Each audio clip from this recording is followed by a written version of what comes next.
strikes me that in many ways you feel like the political system set up in Iraq after the invasion and 15 years now on has been a failure.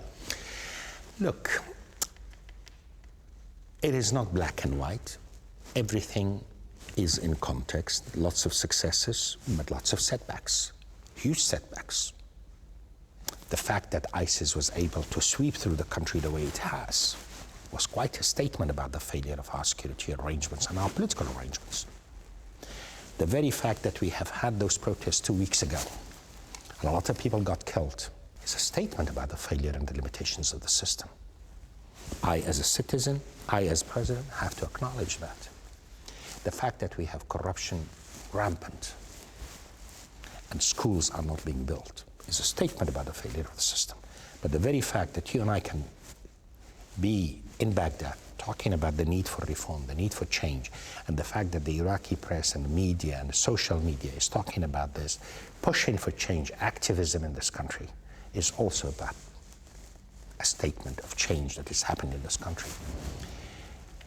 The transition in Iraq over the last 16 years were painful, difficult, and certainly not what Iraqis expected. Never.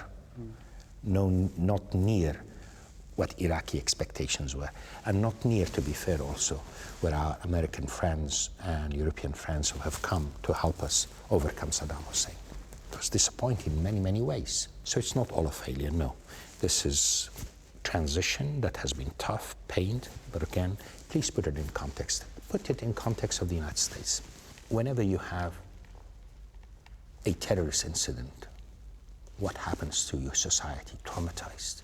Whenever you have a shooting at a school, and I watch American media, look I've at the heard trauma. you say this. I've heard you said 10 times every day, Virginia Tech. Indeed. I heard that speech 10 years ago. No, but seriously. I know. Traumatized. I understand. And this is a society, go to Sinjar, talk to the Yazidis whose girls were abducted, whose men were killed. Go to Halabja. Go to southern Iraq where the mass graves of Saddam's oppression. Or go to Speicher, the camp, military camp in which hundreds of young Iraqis were slaughtered by ISIS and videoed. This is a highly traumatized society. I'm not here to tell you things are hunky-dory. They're not. Absolutely not. But this is our destiny. We need to make it. We need to fix it. We need to work at it, day in, day out. And there are lots of nasty things happening along the way. That's the reality of it.